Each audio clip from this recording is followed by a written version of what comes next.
Hi everyone, welcome back to The Rustic Wife. I'm Alana. So I have today off and we are boiling some maple sap and it's a beautiful day, so we thought we'd get that started. But before I head down to the fire, I need to start bread that I need to make for the week because I'll be working this week. The bread recipe that I'll be making today, it's not the traditional sandwich bread. It's one that I use, I make a pre-ferment called a Poolish, and that is a Polish word for a pre-ferment. And that is similar to a sourdough starter, except this has commercial yeast in it versus the wild yeast. So it does make your bread flavorful and crusty and delicious. So I'm going to show you how I make that Poolish. All right, so I have 2 jars here, and they are wide mouth. That way it's easier to stir your flour and your water and your mixture together. And I want it fairly tall. This is a quart jar because your Poolish is actually going to rise, just like a sourdough starter. So, and traditionally a Poolish has equal parts flour and water, but I have a little bit less water than flour in mine. So 3/4 of a cup of room temperature water. And because I'm making 2 loaves, I have 2 starters here. And to that, I am using 1/8 of a teaspoon of just the traditional yeast. This isn't quick yeast, but you can use quick yeast if you want. So there's 1/8 of a teaspoon of yeast in each jar. And then next I'm going to add 1 cup of all-purpose flour to each jar.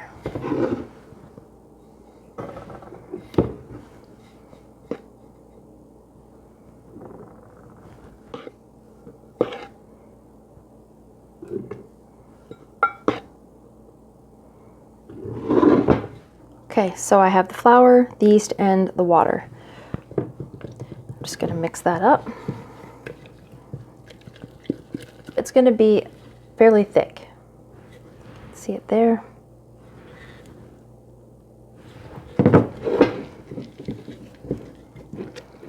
So next I'm just going to put a little piece of plastic wrap over the top. And you can put parchment with an elastic band, or even if you have a little piece of tea towel or something cotton, you can just put that over the top as well. So I store my starters in the cupboard and I just leave them there until I'm ready to use them. So generally I make this pre-ferment before I go to bed, and then it sits overnight and then it's ready to use in the morning. The longer it sits, the more flavor it has. But today we're making maple syrup, so I wanted to do this in the morning and make the syrup, and then I'll make the bread this evening. So it'll give it time to rise, and it will also give it time to add flavor. So we will come back to that this evening. Okay, I'm heading down to the fire and see what's going on down there.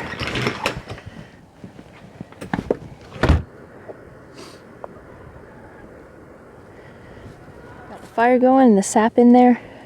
I'm just gonna go collect some more sap from the pails.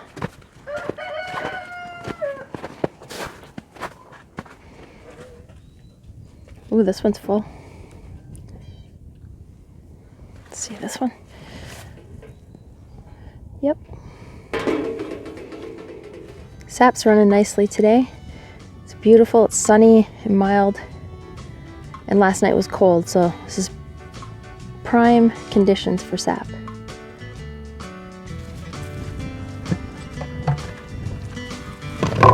Nope, already did it, are you?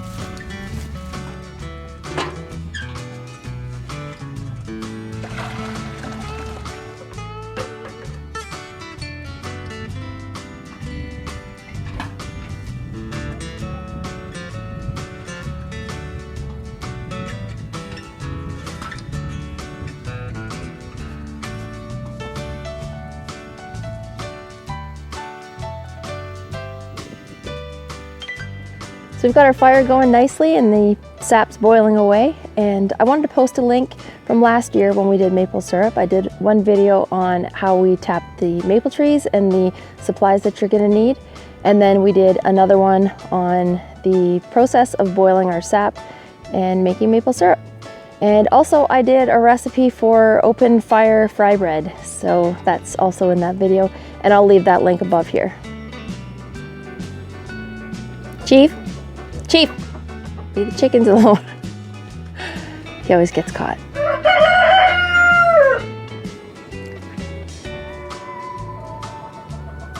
He's gonna sneak in. He just looked back to see if the coast was clear and he saw me looking at him. He'll look back again probably. Oh, no, he might be taking his chances.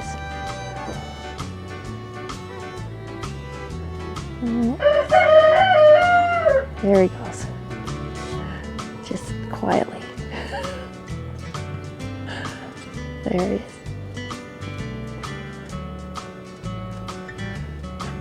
Chief!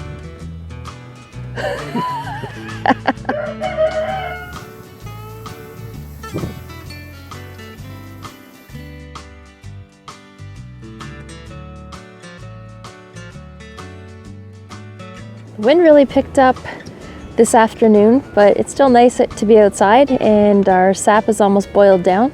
So probably about another hour out here, and then we should be done for the day. And then I can head in the house and get that bread made. Okay, we're all finished making the maple syrup. You can see it over our shoulder here. We got about 6.5 quarts from this boil, and this was our first boil this year, so that's pretty good. So now I'm going to start on the bread, and I'm going to show you the starter that I have, the pre-ferment in the cupboard, and it's been about 7 hours. So I'm going to show you what that looks like. So you can see it has risen nicely, and it looks just like a sourdough starter with all those bubbles, and that's what it looks like. So this pre-ferment is similar to a sourdough starter, except as I'd mentioned earlier, this is a Poolish, and this requires commercial yeast. When we had a hard time finding yeast last year during COVID, sourdough starter became very popular, and I did have a starter. I had one for a few years and I used it faithfully, but I killed it. I let it sit out on the counter too long, and I just never made another one. So I just started making this because you don't have to feed it. It's a one-time use. You make it at night and then use it the next day, or make it in the morning and use it that night. So you don't have to feed these. It does have a similar tangy taste like a sourdough, but not as strong because this is lower in acid than the sourdough starter. What else is the same? It gives it a nice crust on it. It actually looks like a sourdough, smells like a sourdough, but it's just a little bit different. So if you want to try this, you don't have to feed it. It's a little bit easier to use. It's not as tricky as the sourdough starter. So this might be good for a beginner bread maker. So you can try this. Right, so we're going to do the first loaf, and you need 1 1/4 cups of room temperature water. And to the water, you're going to add your pre-ferment, or the Poolish. And that's why I say to use a wide mouth mason jar. It's just easier to get it out. Not so messy. Move that around a little bit. Okay, next you're going to add a teaspoon of active dry yeast. I'm just going to stir that up a little bit. And then we're going to add 3 1/4 cups of all-purpose flour. And 1 1/4 teaspoon of salt. Just going to mix this up with a fork. It's going to kind of make a shaggy dough.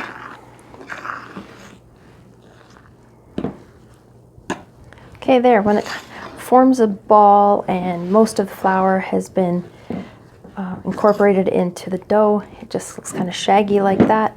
We're just going to put a tea towel over top of that, and we're going to let it sit for about 15 minutes. So we'll let that rest, and we'll work on the other one. So while the dough's resting, I'm just going to get these dishes done and heat up the soup that I had made earlier for supper, and then I'm going to show you the next step for the bread. Okay, so that's been resting for about 15 minutes, and we're going to do a stretch and fold. So it's not really a traditional way of kneading, it's just going to be a stretch and fold. So because the dough is sticky, I always keep a glass of water just to dip my fingers. So what you're going to do is you're just going to reach under here, and pull it up and over top, and rotate your bowl, pull it up, and pat it down in the middle. You can just keep using the water for your fingers if you want, so it doesn't stick. Reach under, pull it up, fold it over, and just keep doing that. Stretch it over, pull it up, Looks like that. Now we're going to put the tea towel back on and let that rest for half an hour. We're going to do 3 stretch and folds half hour apart in total, and then we'll bake the bread. Then we'll let it rise and then bake the bread. Okay, same thing with this one. Again, stretch and fold. Okay, it's been another half hour, and that's what the bread looks like. And we'll do another series of stretching and folding. You can see the bread is getting spongy almost. It's starting to rise.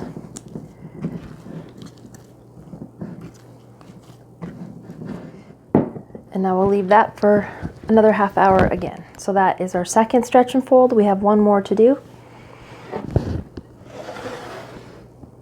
And we'll do this one. All right, this is the last stretch and fold. You can see what it looks like now. It has risen nicely and it's airy. And one more. Hear the bubbles in there. At this point, it's nice to work with. It's not as sticky. There we go. And we'll just let that rest again.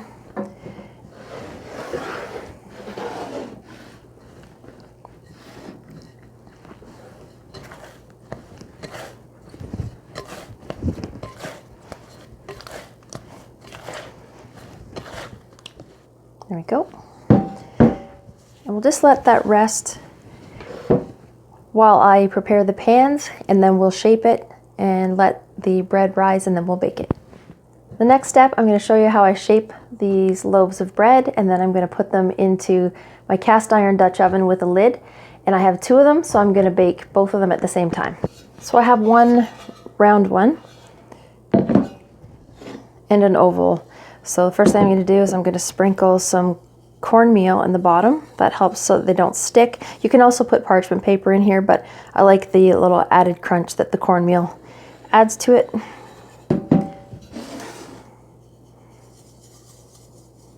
Okay, I'm going to set these aside. So I'm going to put a little bit of flour on the counter, and we'll shape the first one.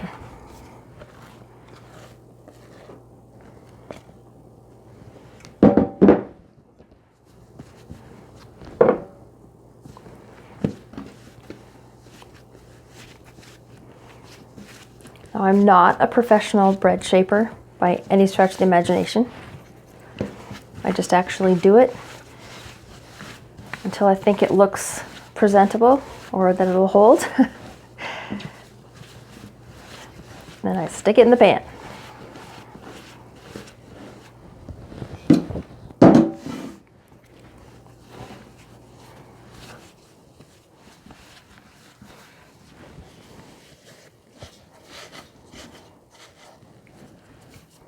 I'll do the next one. Now this one I'm going to have to make it kind of oval.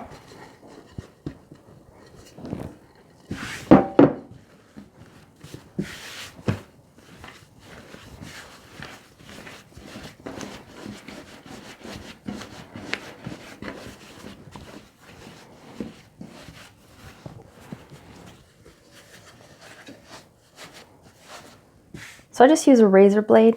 Just be careful if you do this. You can use a sharp knife, but I just use a razor blade. And I'm just going to score my bread, make a little design on it.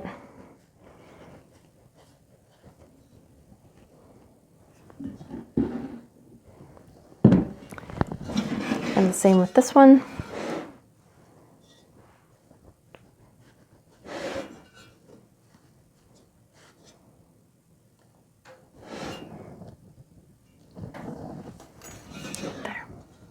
That, and I'll put the lid on and let these rise for about a half hour. I'm just going to put the bread in the oven. I have it preheated to 450 degrees. Once I put the bread in the oven with the lids on, I am going to turn the oven back down to 400 and bake that for 30 minutes. And then we're going to take the lid off and bake it for an additional 15 minutes. I just checked and the bread is ready to come out of the oven.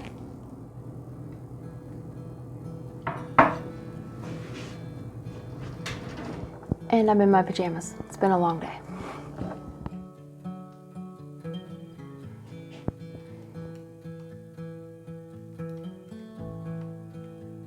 And there we go. I've got 2 loaves of crusty bread for the week.